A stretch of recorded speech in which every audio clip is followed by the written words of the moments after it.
Greetings and salutations, and good evening.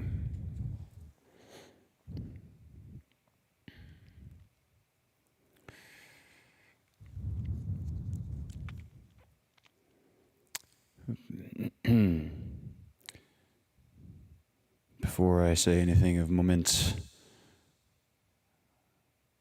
can you hear me?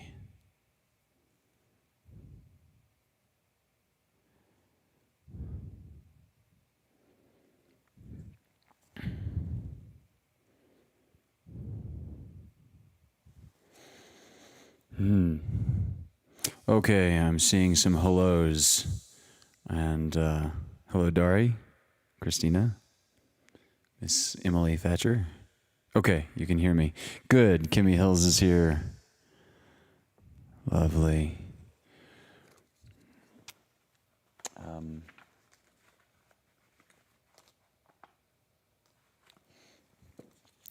So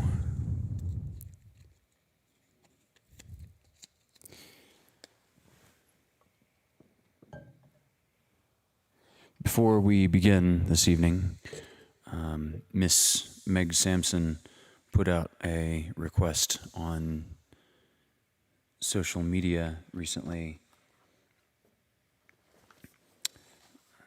for Miss Beverly Noor, who passed recently, and Meg Sampson's request was for friends and loved ones to just light a candle for Miss Beverly. So, throughout tonight's Fireside Tailes,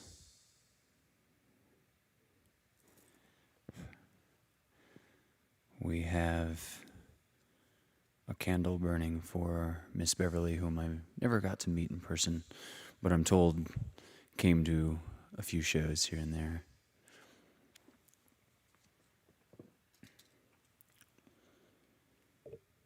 So, if you have a candle somewhere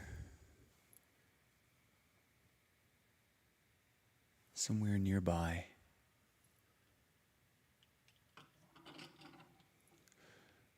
please light it for Beverly and mention it in the chat.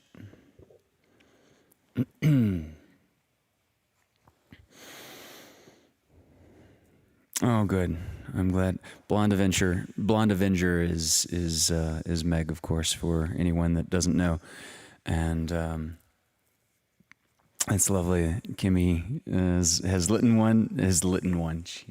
has lit a candle, and Ruth is getting one now. That's lovely. Claire Bear, and hello, Mom, and hello, Sam Hyatt is here. Good.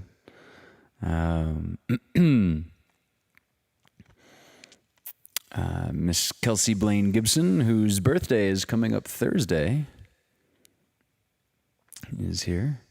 Good evening, Michelle Vanderpool. Terry.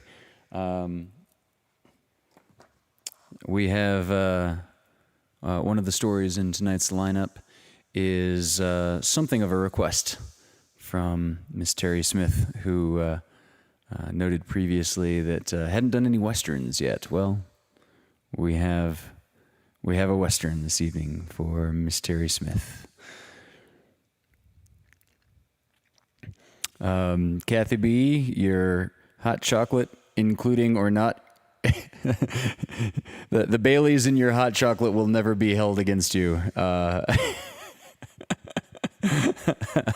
remember my mom used to drink Baileys and coffee from time to time, and I remember being out to dinner somewhere as a teenager, and all of us being just really confused when Mom orders and she gets a coffee with leaves floating in it, like big leaves, like somebody raked the lawn out front and put huge, fat, deciduous, and we're all kind of like looking at her coffee, just not in disgust, but just in unanimous confusion. and have to ask the waiter, "Pardon, what the hell is this?" And he says, with innocence and shrug, "I'm sorry, ma'am, that's your coffee and bay leaves. Would you like something else?"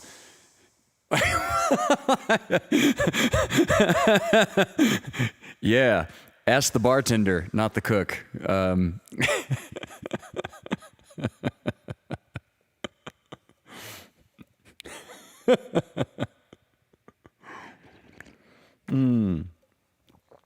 Good. Anna's here, I presume, watching with her daughters. Lovely. Well,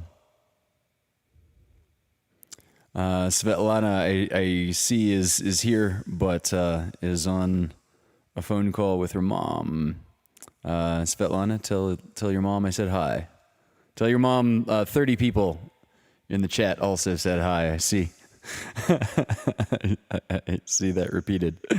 And Justin Cook got your message about an Elvis request. I think we can accommodate these things. Absolutely happy to.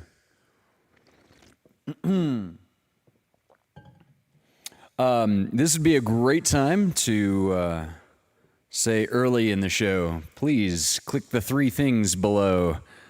Thumbs up, share, and save. If you've not heard me reiterate, save doesn't matter to where you save it. It can just go to your watch later list, which I believe is the default. But it gets the algorithm's attention.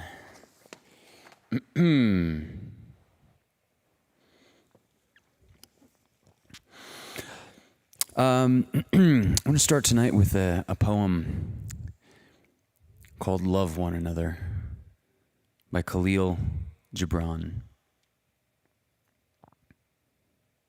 Love one another, but make not a bond of love. Let it rather be a moving sea between the shores of your souls. Fill each other's cup, but drink not from one cup. Give one another of your bread, but eat not from the same loaf. Sing and dance together and be joyous, but let each one of you be alone, even as the strings of a lute are alone, though they quiver with the same music. Give your hearts, but not into each other's keeping, for only the hand of life can contain your hearts.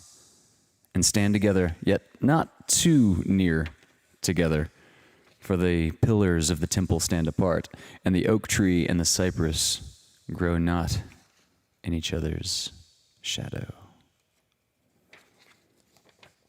It's a little reminiscent of the Gift of the Magi.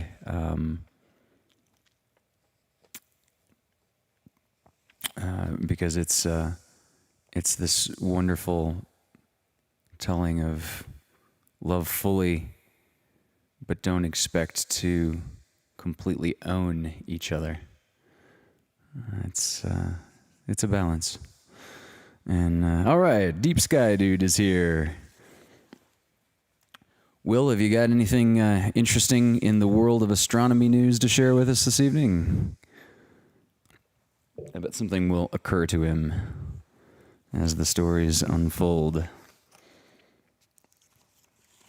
And yeah, I think I'll start this evening's.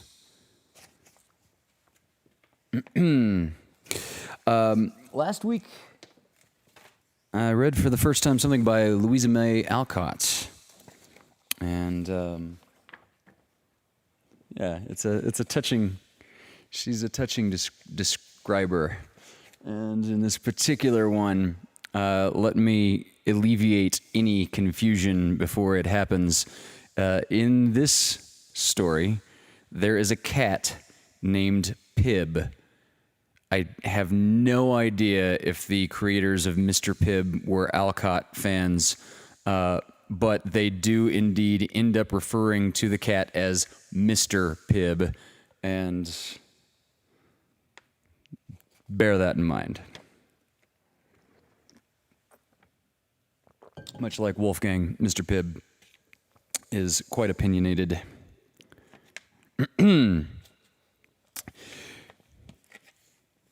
This is A Happy Birthday by Louisa May Alcott. A certain fine old lady was 73 on the 8th of October.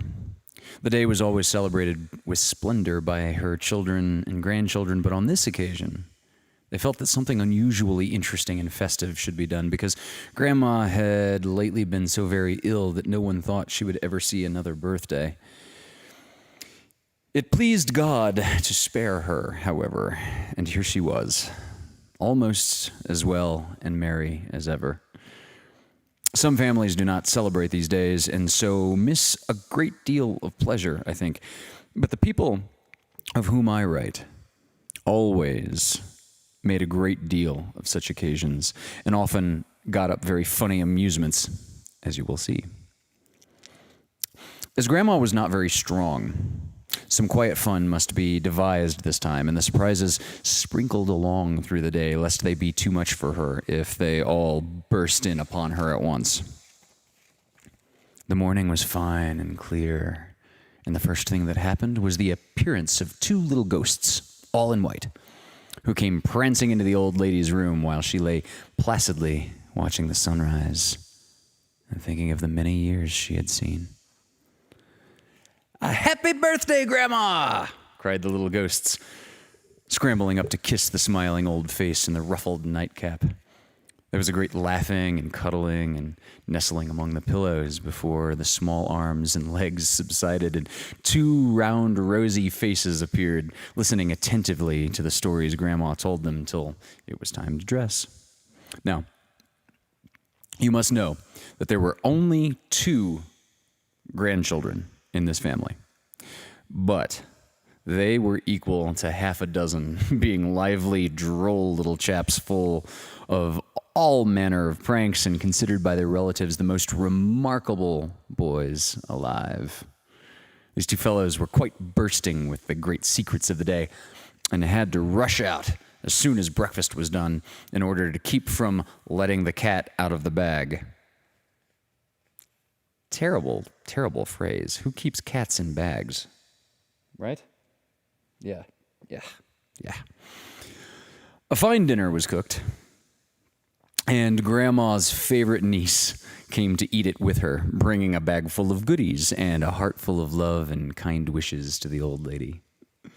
All the afternoon, friends and presents kept coming, and Madame, in her best gown and most imposing cap, sat in state to receive them. A poet came with some lovely flowers. The doctor brought a fine picture. One neighbor sent her basket of grapes, and some poor children whom Grandma had clothed and helped sent her some nuts that they had picked all themselves, while the grateful mother brought a bottle of cream and a dozen eggs. It was very pleasant, and the bright autumn day was a little harvest time for the old lady who had sowed love and charity, which she had broadcast with no thought of any reward. The tea table was ornamented with a splendid cake, white as snow outside, but rich and plummy inside, with a happy posy stuck atop the little Mount Blanc.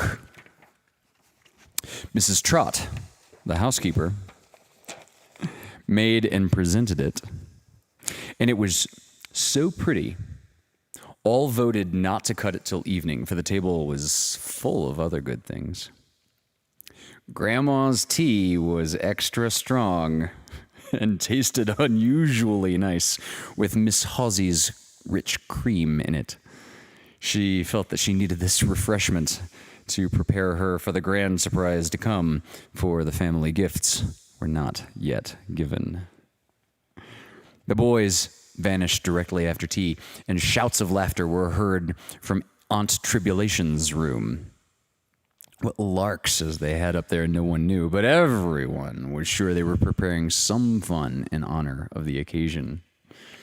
Grandma was not allowed to go into the study, and much tacking and rummaging went on for a time. Then all the lamps were collected there, leaving Grandma and Grandpa to sit in the parlor, talking tenderly together by the soft glimmer of firelight as they used to do 40 years ago.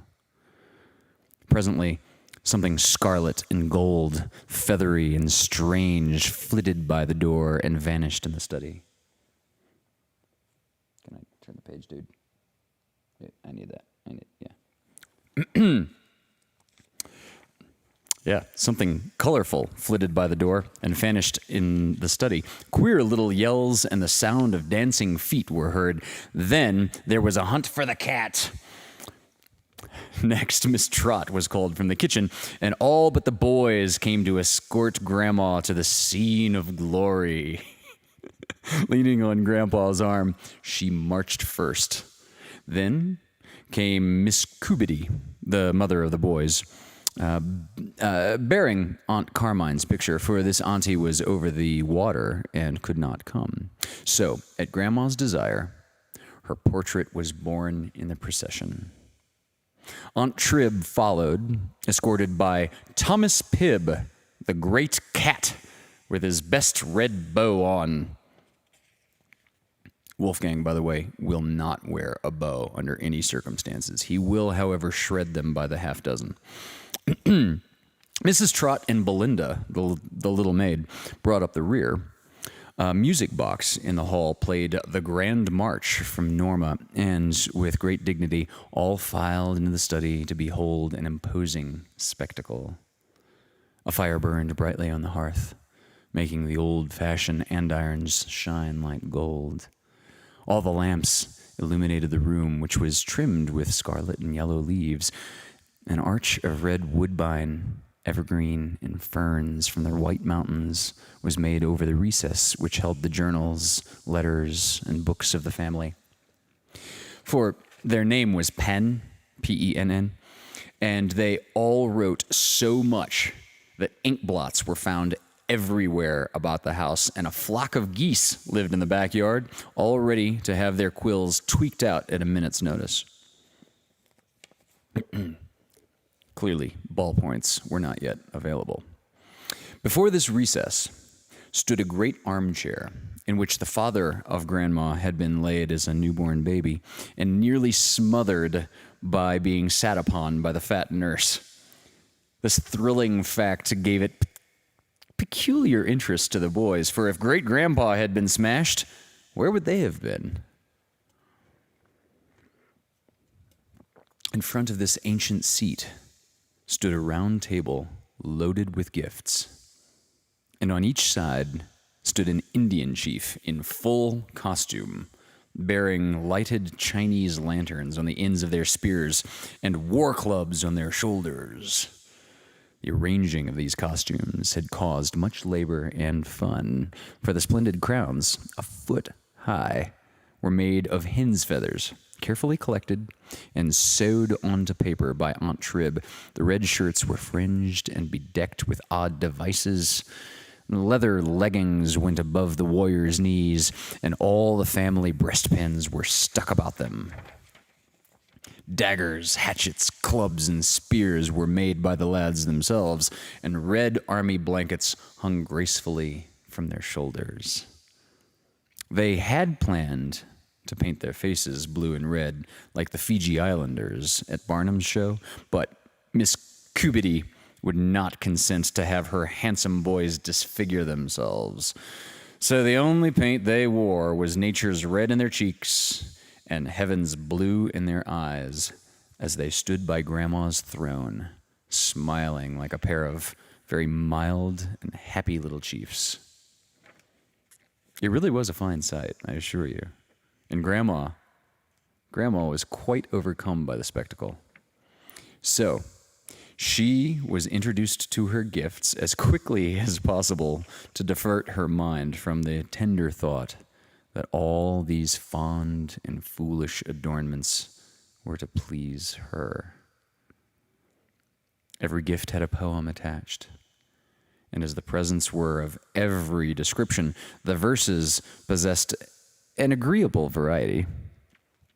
Here are a few as a sample. A small tea kettle was one gift, and this pleasing verse seemed to be bubbling out of its spout. A little kettle, fat and fair, to sit on Grandma's stove, to simmer softly, and to sing a song of Freddie's love. Another was this brief warning tucked into a matchbox. On this you scratch your little match. When the spark flies, look out for your eyes. When the lucifer goes, look out for your nose. Little Jack gives you this with a birthday kiss. A third was rather sentimental from Miss Cubity. Within doth lie a silken tie, to dress, to deck, soft and warm as daughter's arm round mother's neck. Mr. Pibb, are you listening? This is where the cat comes in. Yeah, you with me? Okay. Mr. Pibb presented a mousetrap. And in order to explain his poem, I must relate an incident in his varied career. That's right. The cat both gave a mousetrap as a present and wrote a poem to go with it. Yeah, he's with us.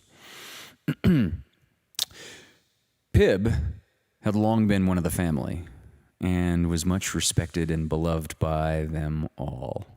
In fact, he was so petted and stuffed that he grew as fat and big as a small dog, and so clumsy that he could no longer catch the mice who dodged about amongst the dishes and in the kitchen closets. No, that part doesn't apply to you. He could definitely catch mice if we had any in the cabin. In vain had Miss Trot shut him up in there. In vain had Aunt Trib told him it was his duty to clear the cupboards of such small deer. Poor fat Pibb only bounced about, broke the china, rattled down the pans to come out with empty paws, while the saucy mice squeaked scornfully and pranced about under his very nose. One day, Aunt Trib saw Pibb catch a squirrel, and having eaten it, he brought the tail to her as a trophy of his skill. This displeased his mistress, and she gave him away after a good scolding for killing squirrels and letting mice, his lawful prey, go free.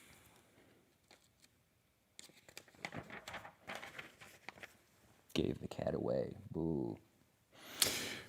Pibb was so depressed that he went into the bag without a mew or scratch and was borne away to his new home in another part of the town.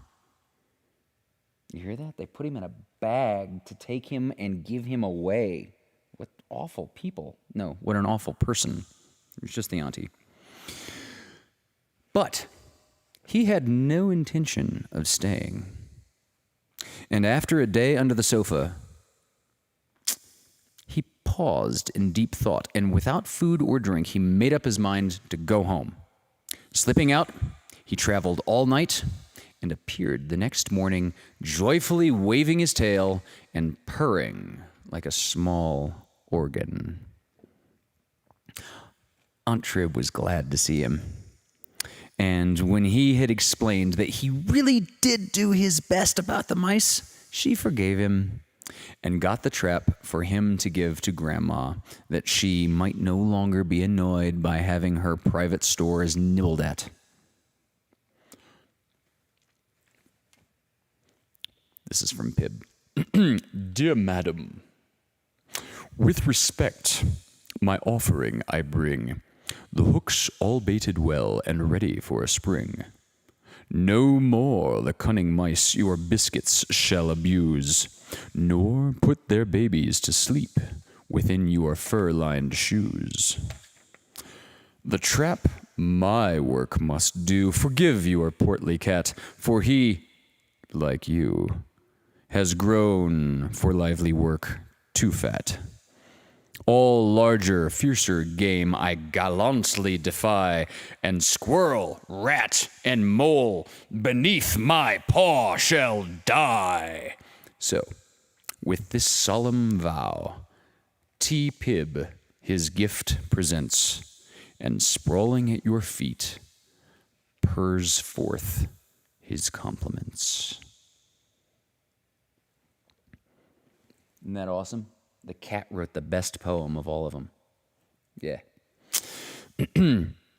Which he actually did, and then sat bolt upright on the rug, surveying the scene with the dignity of a judge and the gravity of an owl.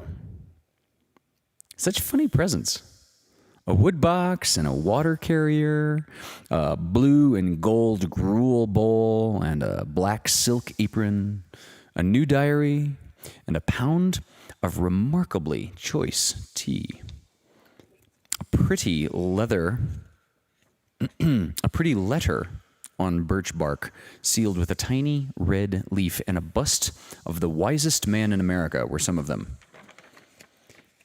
Interesting, this is not an edit. She doesn't actually say who the bust of the wisest man of America depicts.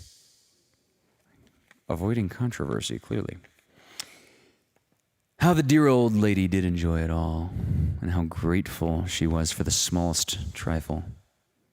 An old friend sent her a lock of her mother's hair, and the sight of the little brown curl made her forget how white her own was as she went back to the time when she last kissed that tender little mother 50 years ago. Fearing that tears would follow the smiles too soon, Aunt Trib announced that the famous Indian chiefs Ching Cheng Popokati Puddle and Paki Haki Clutteryar would now give a war dance and other striking performances to represent Indian customs. Then, all sat round, and the warriors leapt into the middle of the room with a war whoop that caused Mr. Pibb to leave precipitously. It was the most exciting spectacle, for after the dance came a fight, and one chief tomahawked, scalped, and buried the other in the space of 2 minutes. But the ladies mourned so for the blonde little Pocky Hockey Clutteryar that he had to come alive again and join in a hunting expedition during which they shot all the chairs for buffalo and deer and came home to roast a sofa pillow over their fire and feast thereupon with the relish of hungry hunters. These exploits were brought to an end by the arrival of more friends with more gifts and the introduction of the birthday cake. This was cut by the Queen of the Fate, and the panting chiefs handed it round with much scuffling of big moccasins and tripping over disarranged blankets. Then, all filled their glasses with water and drank the toast. Grandma, God bless her.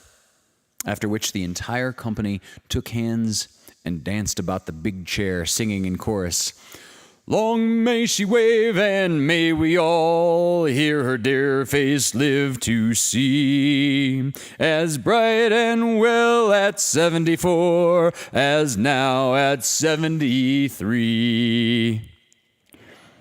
The clock struck 10, and everyone went home, leaving the family to end the day as they began it, round Grandma's bed, with goodnight kisses and the sound of her last words in their ears.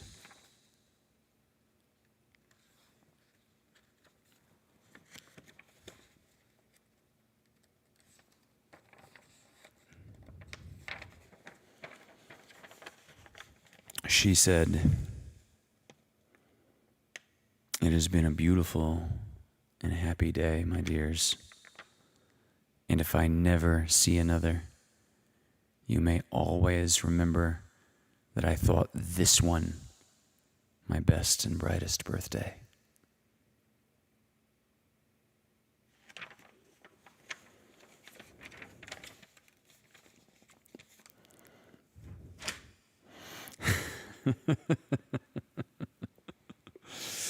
Yeah. Aunt Trib was shortened from Aunt Tribulation. She's the aunt I wouldn't like either, but you can't give away a member of the family. That is just awful. But of course, there was the moment of redemption when she was glad to see Mr. Pibb come back. Orchids for Pam. I wonder if Louisa May's wisest man might have been Henry David Thoreau. I'm just going to speculate here that it was probably actually the president, and not wanting to introduce some kind of political turmoil. She's just like, you can imagine who America's wisest man would be. Just go ahead. It's a statue. Going back through the chat quite quickly here. Yeah, Louisa May really knows how to do cozy, indeed. Webinar. Okay, so I'm seeing Deep Sky Dude saying webinar is January 20th and landing is February 18th. We have inside info and we'll be live for the landing. That's awesome. Deep Sky Dude, do you have a link that you can post in the chat for that? Love. Yeah, I'm all about the Perseverance rover. I am. We need February to look forward to. And Emily, hey Hunter, how old is Wolfgang? How long have you had him? So Wolfgang and I met in late September of 2006, and I'm told he was 2 or 3 at that time, but he doesn't really talk about his age much. I don't think it's a sensitive subject. It might just be an incapacity for abstract thought, such as thinking in terms of linear time. However, he's never really said his age.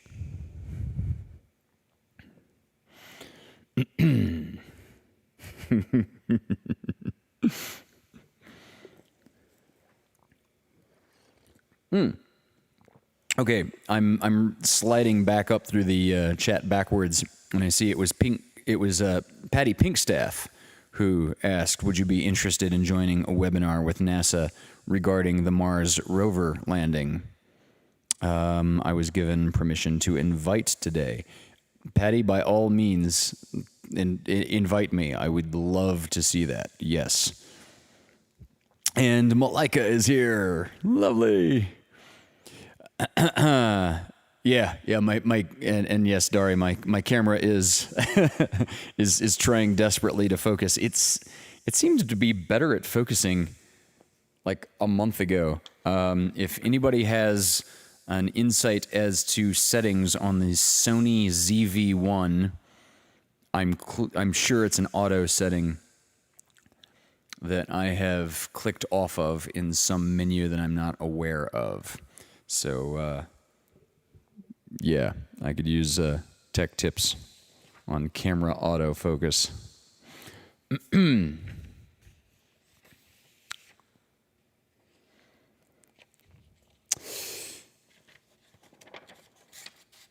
This is a short story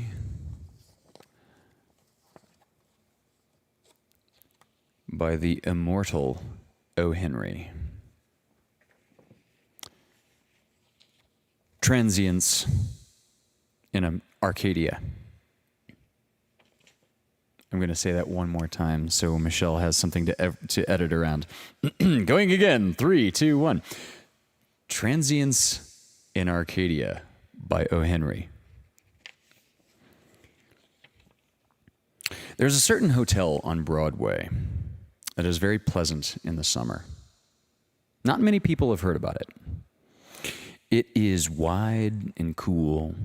Its rooms have walls of dark wood, There are green trees about it and soft winds. It has all the pleasures of mountain living and none of the pains. You will eat better fish than you could catch for yourself in streams in the hills. You will have better meat than a hunter brings home from the forest. A few have discovered this cool spot in the hot summer of New York. You will see these few guests eating dinner in the hotel restaurant. They're happy to be there and happy to know that they are very few. They feel especially wise because they have found this delightful place. More waiters than necessary are always near. They bring what is wanted before anyone asks for it. The pleasing distant noise of Broadway sounds like running water in a forest. At every strange footstep, the guests turn quickly and look. They're afraid that the restless pleasure seekers will find their hotel and destroy its pleasant quiet. And so these few live during the hot season. They enjoy the delights of mountain and seashore. All is brought to them in their Broadway hotel. This summer, a lady came to the hotel giving the name Madame Heloise d'Arcady Beaumont. Her name was like a name in the story of a great romance. And Madame Beaumont was the kind of lady that the Hotel Lotus loved. She was beautiful and her manner was very fine. Everyone wished to serve her. The other guests believed that as a guest, she was perfection. This perfect guest did not often leave the hotel. In this, she was like the other guests of the Hotel Lotus. To enjoy that hotel, one needed to forget the city. New York might have been miles away. At night, sometimes one might go out, but during the hot day, one remained in the cool shade of the Lotus. Madame was alone in the Hotel Lotus. She was alone as a queen is alone because of her high position. She rose from bed late in the morning. She was then a sweet, soft person who seemed to shine quietly. But at dinner, she was different. She would wear a beautiful dress. I cannot find words fine enough to tell about it. Always there were red flowers at her shoulder. When the head waiter saw a dress like this, he met it at the door. You thought of Paris when you saw it, and of the theater, and of old romances. A story about Madame Beaumont was told among the guests in the Hotel Lotus. It was said that she was a woman who had traveled all over the world. It was said that she knew the most important people everywhere. It was said that in her white hands, she held the future of certain nations.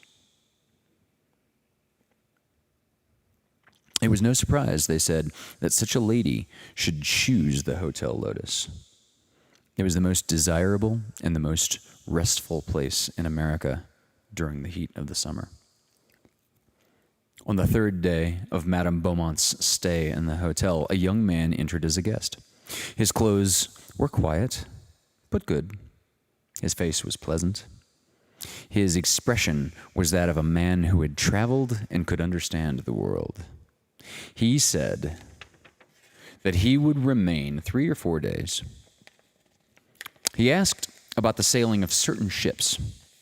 He seemed to like this hotel the best of all he had known. The young man put his name on the list of hotel guests. Harold Farrington. It was a name with a fine sound, and the young man belonged perfectly in the quiet life of the Lotus. In one day, he became like all the other guests. Like them, he had his table and his waiter. He also had the same fear that the wrong people might suddenly discover this hotel and destroy its peace. After dinner on the next day, Madame Beaumont dropped something as she passed Harold Farrington's table. He picked it up, and, following her, he returned it. He spoke only a few quiet words as he did this, and she was pleased by his good manners. She knew that he was a gentleman. Guests of the Lotus seemed to understand each other very easily. Perhaps it was the result of having discovered this Broadway hotel. Guests felt sure that only especially fine people would enjoy the cool delights of the Lotus. Now, very quickly, a sudden friendship grew between Farrington and Madame Beaumont. They stood and talked for a few moments.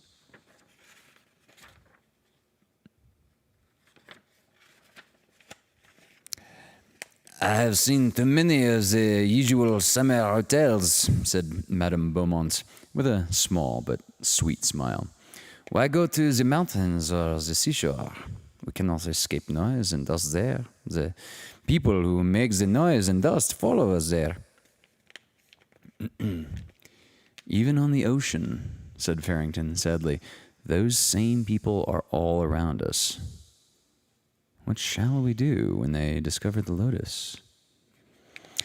"I hope they don't discover the Lotus this week," said Madame. "I only know of one other place I like as well. It is the beautiful home of a prince in the mountains in Europe." "The best people," said Farrington, "are seeking for the quiet places like this one where they can escape the crowds." "I promise myself 3 more days of this delightful rest," said Madame Beaumont. "The next day, my ship, she sails." Harold Farrington's eyes showed that he was sorry. "I too must leave then," he said. "But I am not sailing for Europe." "I cannot stay here forever, though it is so delightful," said Madame Beaumont. "I like it better than my usual life, which is too full of people.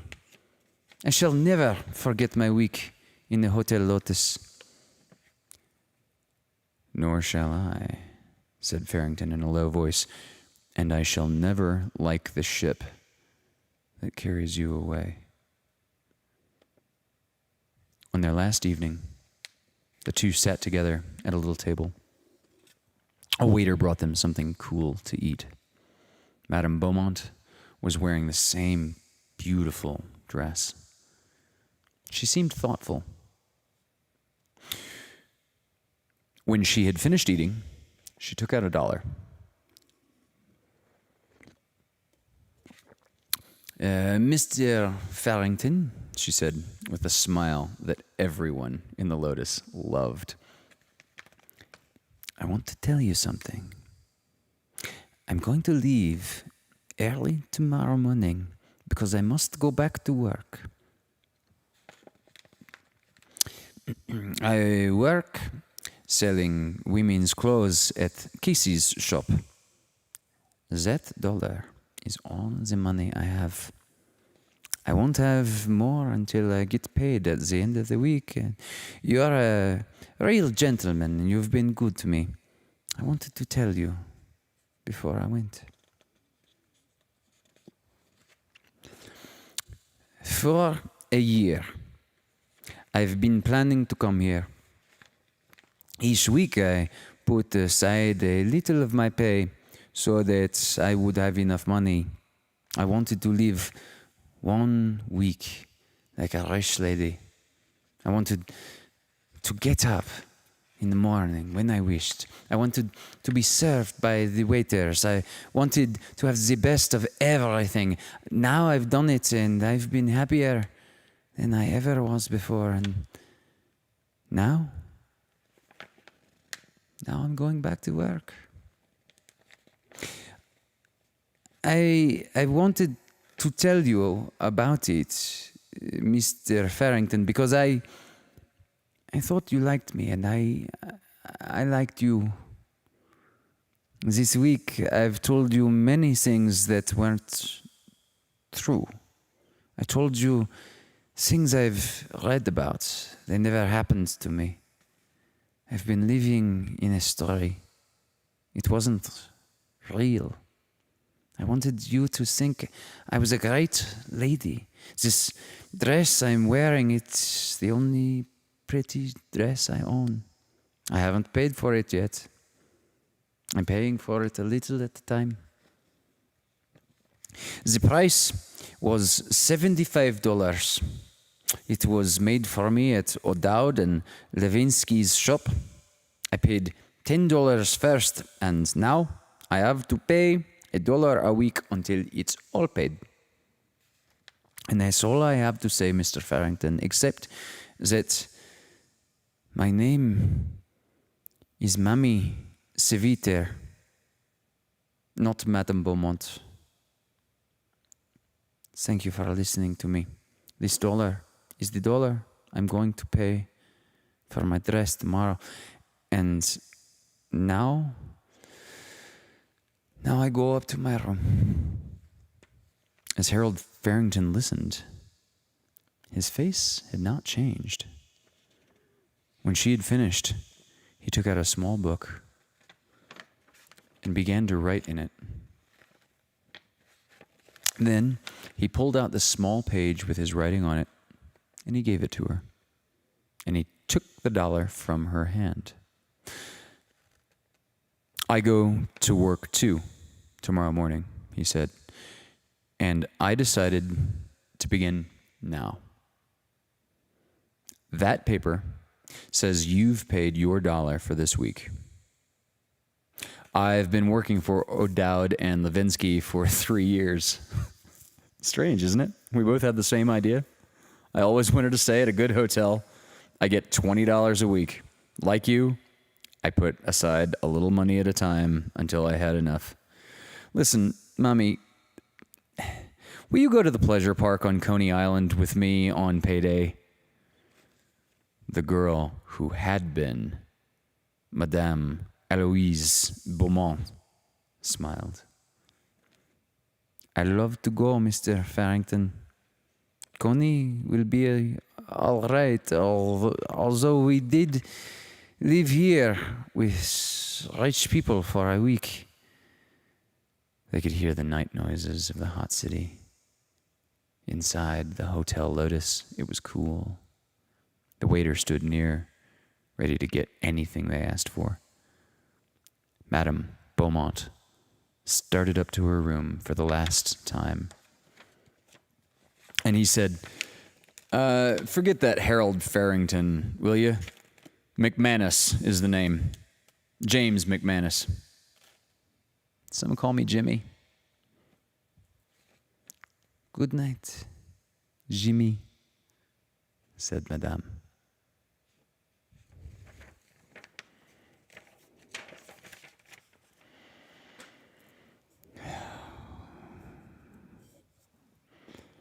Yeah.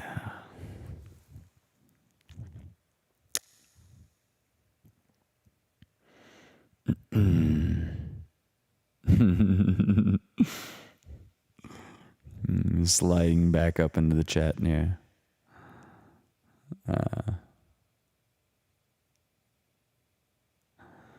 Yeah, Mom was there with me when we met Wolfgang. He did indeed look like a giant gray pillow with big yellow eyes. Yeah.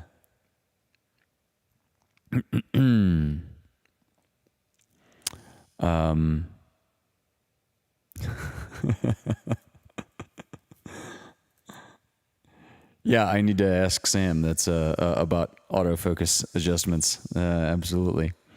Yeah, Wolfgang wasn't very demonstrative when I met him. Wolfgang was visibly depressed when I met him. Wolfgang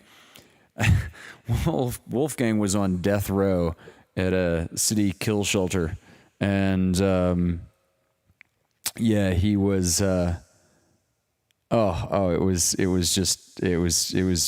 He was just tragically depressed. Hey bud, I'm telling stories about you. Come back. Yeah. Yeah, he was ridiculously depressed. They didn't know what name he had been given when he was first brought into the shelter, because the shelter folks had kept getting him returned for various reasons that had absolutely nothing to do with him individually. That just wasn't his fault. Oh, yeah, you trying for that water? Here you go, buddy. There's a candle by his water. He's looking at all of a sudden. So yeah, every time he would be returned, they would rip up his paperwork, basically say, "We've never seen this cat before," and fill out new paperwork, because he had been returned for several various reasons that were completely circumstantial.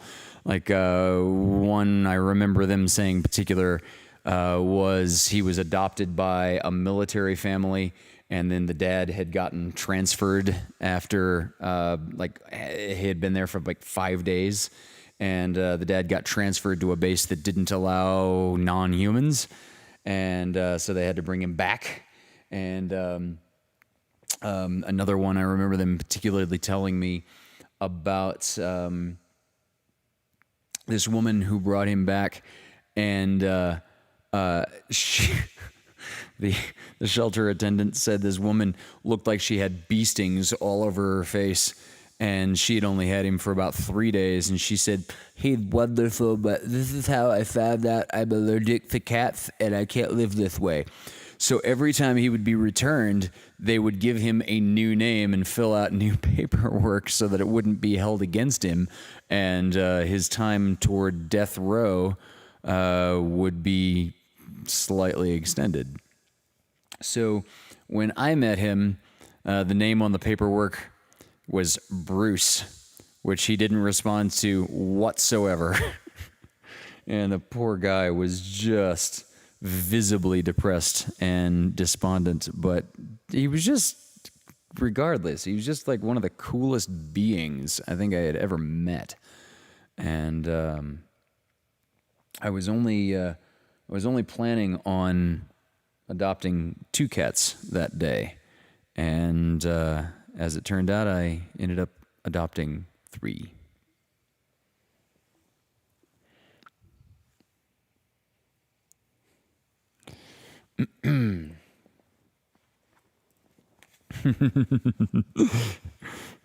That's adorable that Dari's cat Olive listens all the time. That is just, oh, that's so cute. Yeah, Wolfgang was on Death Row Records. Okay, so, oh my God, it's almost 10 o'clock already, and we're just getting started with the highlight story of the evening. Miss Terry Smith wanted to hear a Western. And don't let the author fool you. There was an author who was not the professional wrestler, but who was also named Bret Hart. This author lived from 1836 to 1902.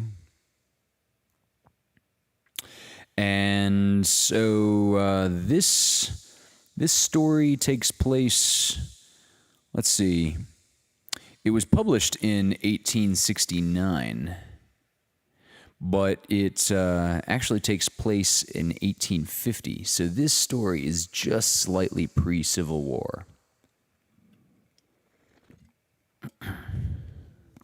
This is The Outcasts of Poker Flat by Bret Hart.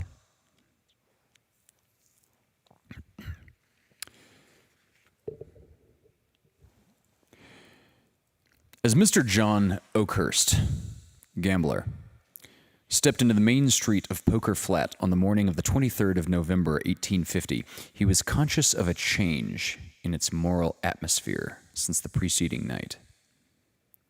2 or 3 men, conversing earnestly together, ceased as he approached and exchanged significant glances.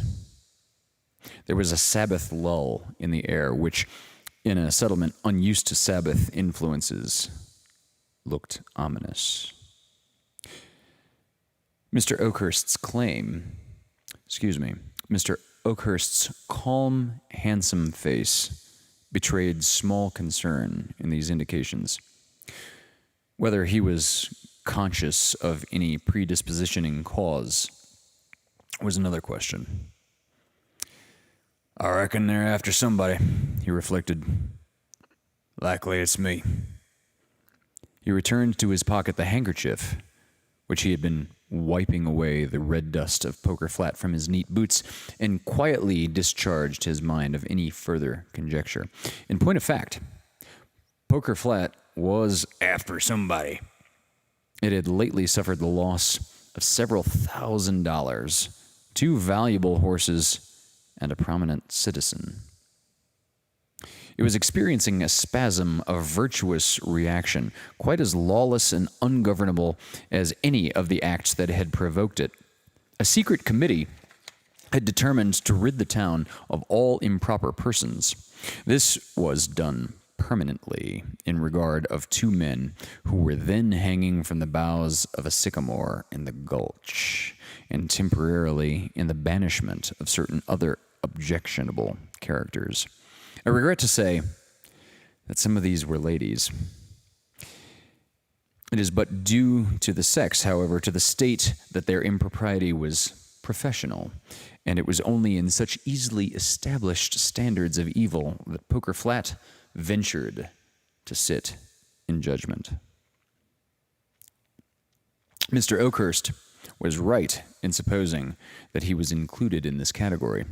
A few of the committee had urged hanging him as a possible example and a sure method of reimbursing themselves from his pockets of the sums he had won from them. "It's against justice," said Jim Wheeler, "to let this here young man from Roaring Camp, entire stranger, carry away our money." But a crude sentiment of equity residing in the breasts of those who had been fortunate enough to win from Mr. Oakhurst overruled this narrower local prejudice. Mr. Oakhurst received his sentence with philosophic calmness, none the less coolly that he was aware of the hesitation of his judges. He was too much of a gambler not to accept fate. With him, life was at best an uncertain game, and he recognized the usual percentage in favor of the dealer.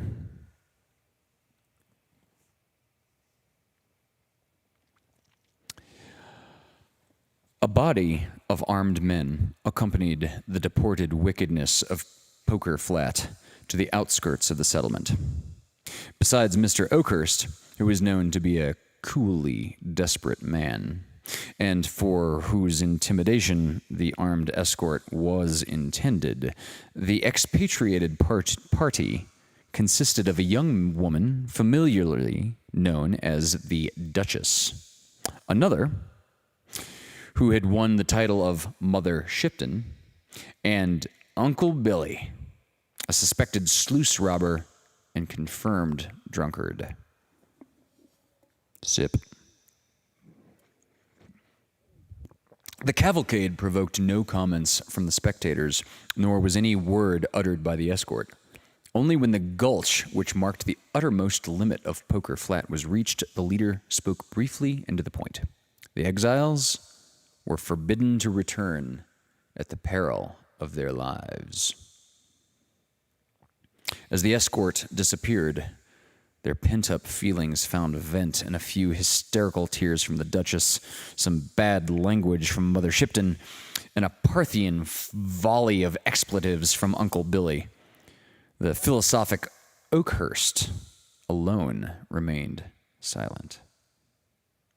He listened calmly to Mother Shipton's desire to cut somebody's heart out, to the repeated statements of the Duchess that she would die in the road, and to the alarming oaths that seemed to be bumped out of Uncle Billy as he rode forward. With the easy good humor characteristic of his class, he insisted upon exchanging his own riding horse, 5-Spot, for the sorry mule which the Duchess rode. But even this act did not draw the party into any closer sympathy. The young woman readjusted her somewhat draggled plumes with a feeble, faded coquetry. Mother Shipton eyed the possessor of 5-Spot with malevolence, and Uncle Billy included the whole party in one sweeping anathema. The road to Sandy Bar, a camp that, not having as yet experienced the regenerating influences of Poker Flat, consequently seemed to offer some invitation to the immigrants, lay over a steep mountain range.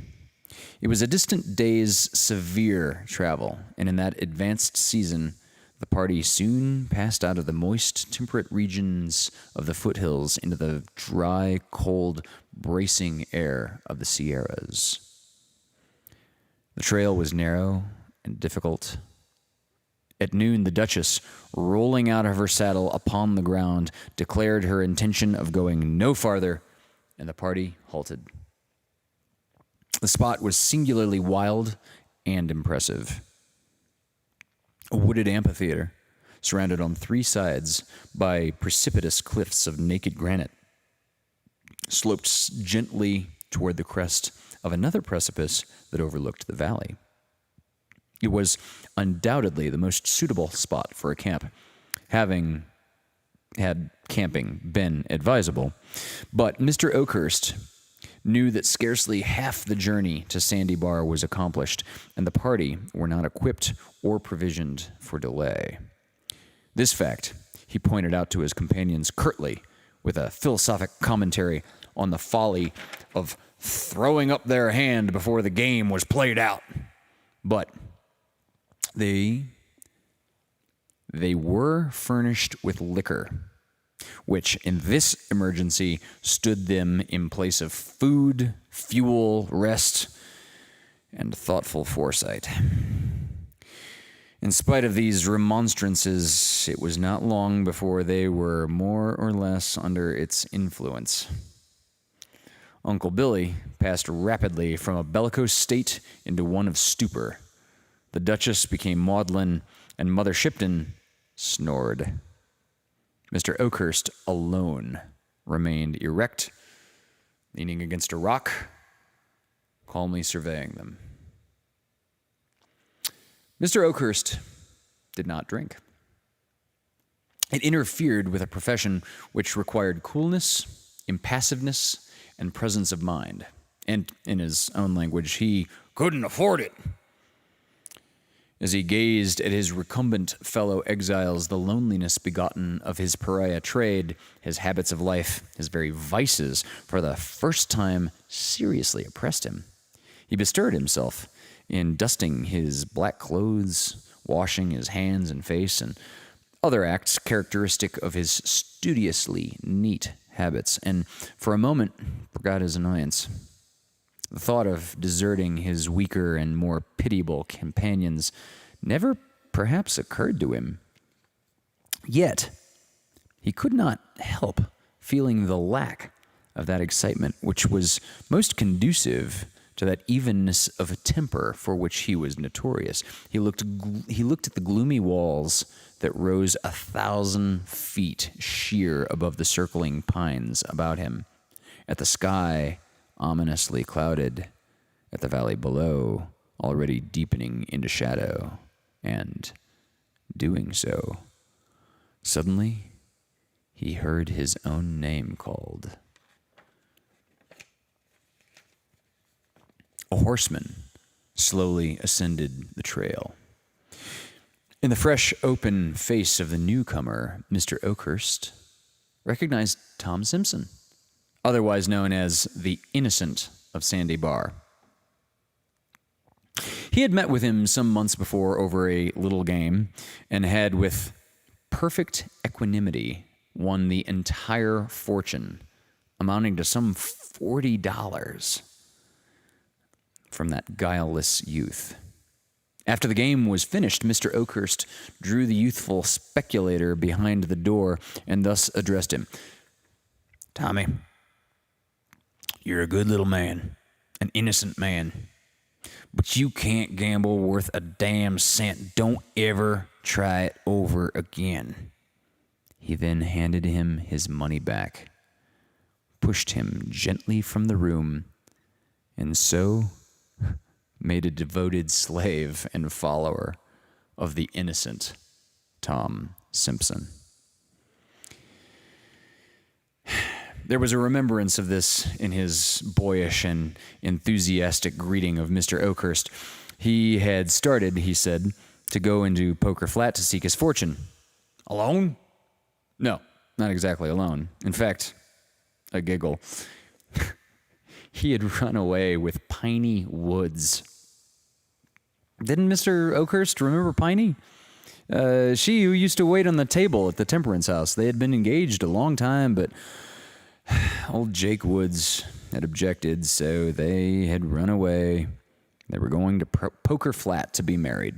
And here they were. And they were tired out.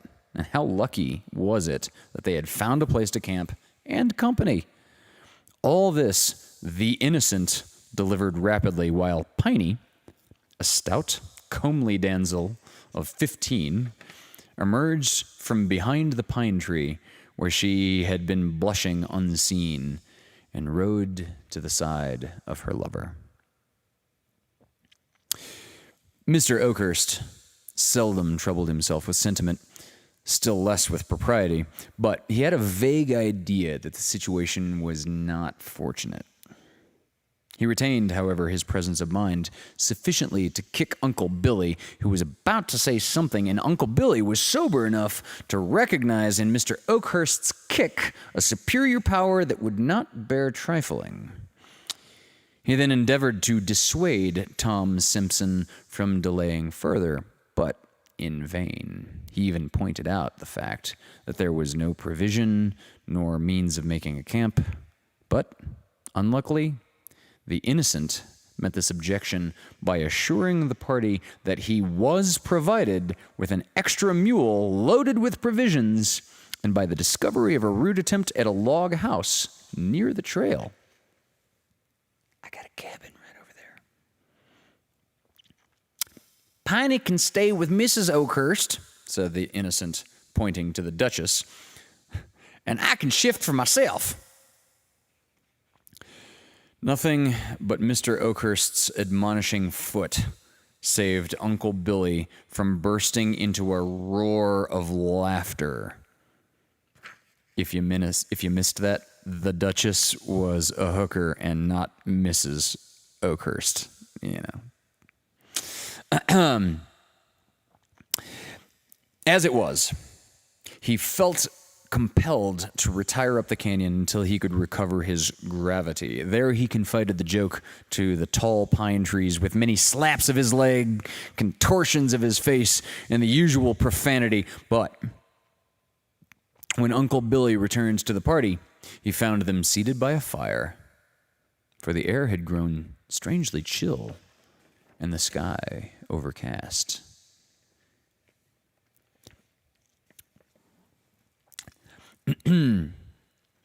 They were engaged in apparently amicable conversation. Piney was actually talking in an impulsive, girlish fashion to the Duchess, who was listening with an interest and animation she had not shown for many days. The innocent was holding forth, apparently with equal effect, to Mr. Oakhurst and Mother Shipton, who was actually relaxing into amiability. "Is this your damn picnic?" said Uncle Billy with inward scorn as he surveyed the sylvan group, the glancing firelight and the tethered animals in the foreground. Suddenly, an idea mingled with the alcoholic fumes that disturbed his brain. It was apparently of a jocular nature, for he felt impelled to slap his leg again and cram his fist into his mouth. As the shadows crept slowly up the mountain, a slight breeze rocked the tops of the pine trees and moaned through their long and gloomy aisles. The ruined cabin, patched and covered with pine boughs, was set apart for the ladies. As the lovers parted, they unaffectedly exchanged a kiss, so honest and sincere that it might have been heard above the swaying pines. The frail Duchess and the malevolent Mother Shipton were probably too stunned to remark upon this last evidence of simplicity, and so turned without a word to the hut. The fire was replenished. The men lay down before the door, and in a few minutes were asleep. Mr. Oakhurst was a light sleeper. Toward morning, he awoke, benumbed and cold. As he stirred the dying fire, the wind, which was now blowing strongly, brought to his cheek that which caused the blood to leave it. Snow. Snow. Snow. He started to his feet with the intention of wakening the sleepers, for there was no time to lose, but turning to where Uncle Billy had been lying, he found him gone. A suspicion leapt to his brain and a curse to his lips. He ran to the spot where the mules had been tethered. They were no longer there. The tracks were already rapidly disappearing in the snow. The momentary excitement brought Mr. Oakhurst back to the fire with his usual calm. He did not waken the sleepers. The innocent slumbered peacefully with a smile in his good-humored, freckled face. The virgin Piney slept beside her frailer sisters as sweetly as though attended by celestial guardians, and Mr. Oakhurst, drawing his blanket over his shoulders, stroked his mustaches and waited for the dawn. It came slowly in a whirling mist of snowflakes that dazzled and confused the eye. What could be seen of the landscape appeared magically changed. He looked over the valley and summed up the present and future in 2 words. Snowed in. A careful inventory of the provisions, which, fortunately for the party, had been stored within the hut, and so escaped the felonious fingers of Uncle Billy, disclosed the fact that with care and prudence they might last 10 days longer. "That is," said Mr. Oakhurst, sotto-voice to the innocent, "if you're willing to board us. If you ain't, and perhaps you'd better not, you can wait till Uncle Billy gets back with provisions." For some occult reason, Mr. Oakhurst could not bring himself to disclose Uncle Billy's rascality, and so offered the hypothesis that he had wandered from the camp and had accidentally stampeded the animals. He dropped a warning to the Duchess and Mother Shipton, who, of course, knew the facts of their associate's defection. "They'll find out the truth about us all when they find out anything," he added significantly. "And there ain't no good frightening them now." Tom Simpson, the innocent, not only put all his worldly store at the disposal of Mr. Oakhurst, but seemed to enjoy the prospect of their enforced seclusion. Tom said, "We'll have a good camp for a week, then the snow will melt, then we'll all go back together." The cheerful gaiety of the young man and Mr. Oakhurst's calm infected the others. The innocent Tom, with the aid of pine boughs, extemporized a thatch for the roofless cabin, and the Duchess directed Piney in the rearrangement of the interior with a taste and tact that opened the blue eyes of that provincial maiden to their fullest extent. I reckon now you're used to fine things at Poker Flat, said Piney. The Duchess turned away sharply to conceal something that reddened her cheeks through its professional tint, and Mother Shipton requested Piney not to chatter. But when Mr. Oakhurst returned from a weary search for the trail, he heard the sound of happy laughter echoed from the rocks. He stopped in some alarm, and his first thoughts naturally reverted to the whiskey which he had prudently cached. And yet, it don't somehow sound like whiskey, said the gambler. It was not until he caught sight of the blazing fire through the still blinding storm and the group around it that he settled into the conviction that it was just square fun. Whether Mr. Oakhurst had cached his cards with the whiskey as something to preclude the free access of the community, I cannot say. It was certain that in Mother Shipton's words, he didn't say cards even once during that evening. Happily, the time was beguiled by an accordion, produced somewhat ostentatiously by Tom Simpson from his pack. Notwithstanding some difficulties with the manipulation of this instrument, Piney Woods managed to pluck several reluctant melodies from its keys to an accompaniment by the innocent on a pair of bone castanets. But the crowning festivity of the evening was reached in a rude camp-meeting hymn, which the lovers, joining hands, sang with a great loud earnestness. I fear that a defiant tone, rather than any devotional quality, caused it to speedily infect the others, who at last joined in the last refrain. I'm proud to live in the service of the Lord, and I'm bound to die in his army. The pines rocked. The storm eddied and whirled above the miserable group, and the flames of their altar leapt heavenward, as if in token of the vow. At midnight, the storm abated. The rolling clouds parted, and the stars glittered keenly above the sleeping camp. Mr. Oakhurst, whose professional habits had enabled him to live on the smallest possible amount of sleep, in dividing the watch with Tom Simpson, somehow managed to take upon himself the greater part of that duty. He excused himself to the innocent by saying that he had often been a week without sleep. Doing what? Asked Tom. Poker, replied Oakhurst. when a man gets a streak of luck, great luck, he don't get tired. That luck gives in first. Luck, continued the gambler reflectively, is a mighty strange thing.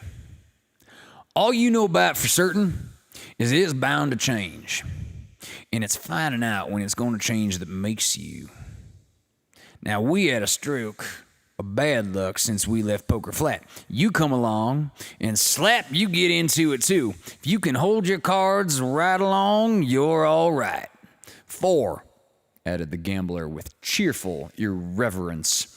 I'm proud to live in the service of the Lord, and I'm bound to die in his army. The third day came, and the sun, looking through the white-curtained valley, saw the outcasts divide their slowly decreasing store of provisions for the morning meal.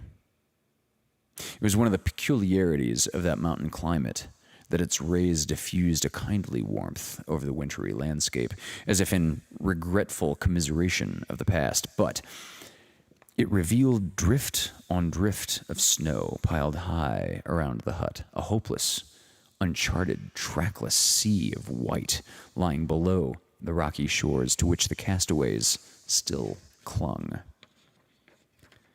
Through the marvelously clean air, The smoke of the pastoral village of Poker Flat rose miles away. Mother Shipton saw it, and from a remote pinnacle of her rocky fastness, she hurled in that direction a final malediction. It was her last vituperative attempt, and perhaps for that reason, she was invested with a certain degree of sublimity. It did her good, she privately informed the Duchess. Just you go out there and cuss and see.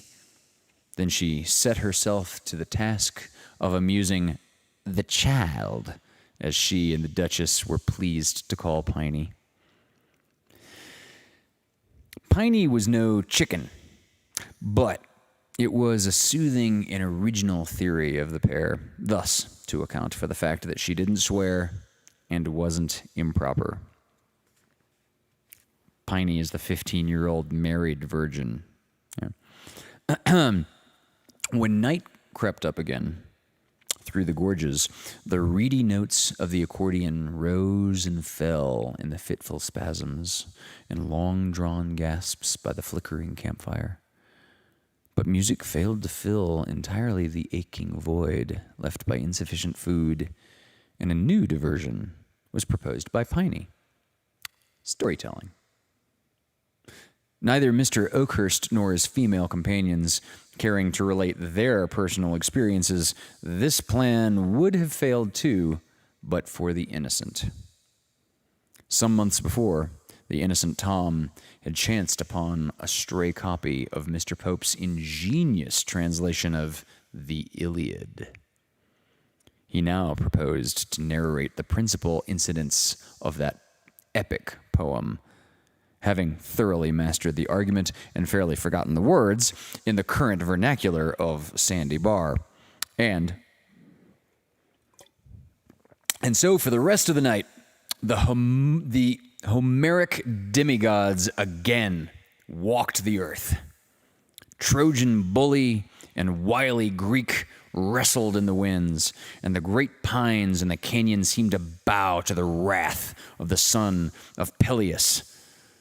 Mr. Oakhurst listened with quiet satisfaction. Most especially was he interested in the fate of the ash heels, as the innocent persisted in denominating the swift-footed Achilles. Yeah, he called Achilles ash heels. That's just his dialect. So, with small food and much of Homer and the accordion, a week passed over the heads of the outcasts. The sun again forsook them, and again from leaden skies the snowflakes were sifted over the land. Day by day, closer around them drew the snowy circle until at last they looked from their prison over drifted walls of dazzling white that towered 20 feet above their heads. It became more and more difficult to replenish their fires, even from the fallen trees beside them, now half hidden in the snowdrifts. Yet no one complained. The lovers turned from the dreary prospect and looked into each other's eyes and were happy. Mr. Oakhurst settled himself coolly to the losing game before him. The Duchess, more cheerful than she had been, assumed the care of Piney. Only Mother Shipton, once the strongest of the party, seemed to sicken and fade. At midnight on the 10th day, she called Oakhurst to her side. "I'm going," she said, in a voice of querulous weakness. "But don't say nothing about it. Don't waken the kids. Take the bundle from under my head and open it." Mr. Oakhurst did so.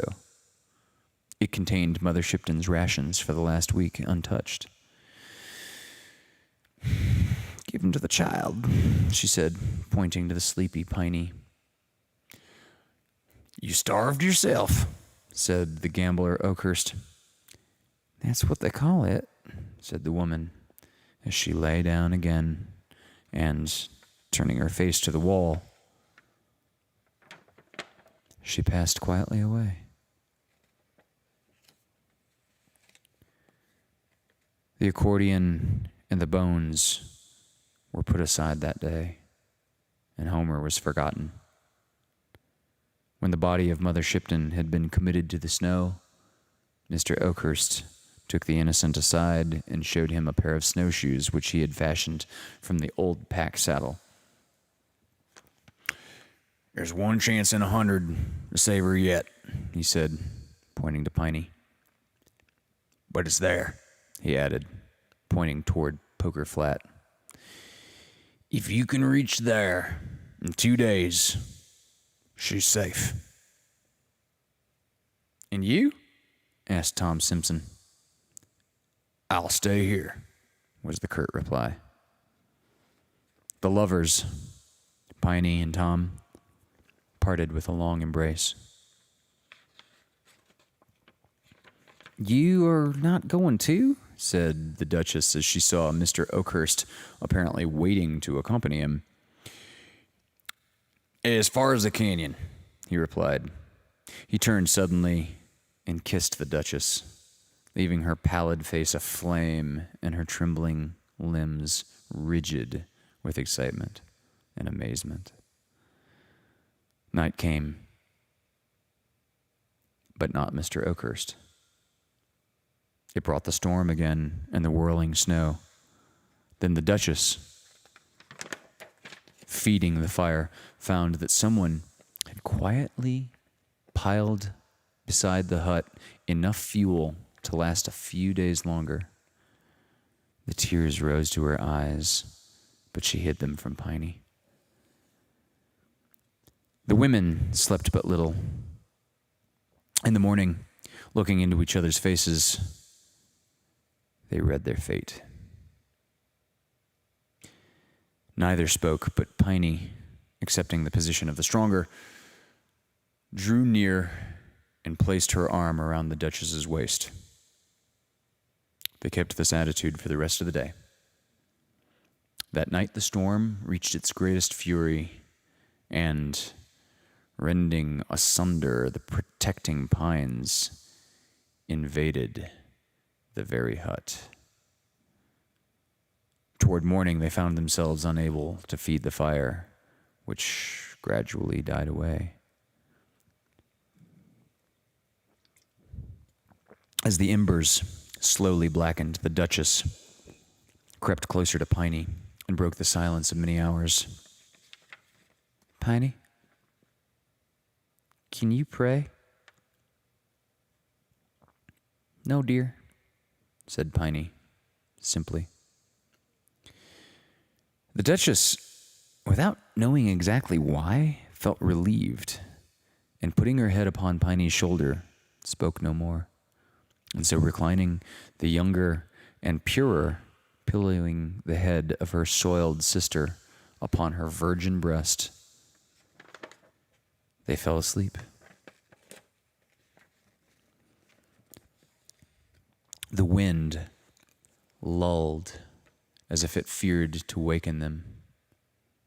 Feathery drifts of snow shaken from the long pine boughs flew like white-winged birds and settled about them as they slept. The moon through the rifted clouds looked down upon what had been the camp, but all human stain, all trace of earthly travail was hidden beneath the spotless mantle mercifully flung from above. They slept all that day and the next, nor did they waken when voices and footsteps broke the silence of the camp, and when pitying fingers brushed the snow from their wan faces. You could have scarcely told from the equal peace that dwelt upon them which was she that had sinned.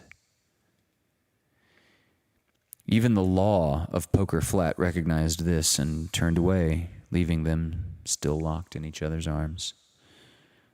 But at the head of the gulch, on one of the largest pine trees, they found the deuce of clubs pinned to the bark with a bowie knife. It bore the following, written in pencil: and a firm hand. Beneath this tree lies the body of John Oakhurst, who struck a streak of bad luck on the 23rd of November, 1850, and handed in his checks on the 7th November, 1850. And pulseless and cold, with a derringer by his side and a bullet in his heart, though still calm as in life, beneath the snow lay he who was at once the strongest and yet the weakest of the outcasts of Poker Flat.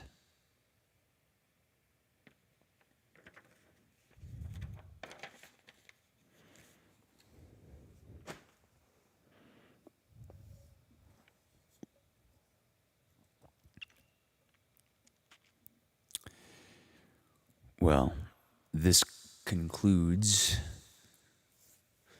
Fireside Tales with Wolfgang XV. I will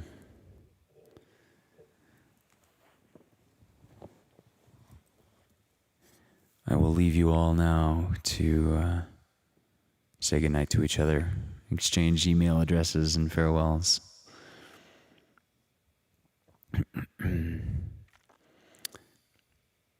If you're not already, please subscribe to Hunter's Acoustic Cabin. New music video will be out on Wednesday at 11 a.m. Thank you, Deep Sky Dude. Thank you, Malika. Thank you, Christina. Thank you, Terry and Emily Thatcher.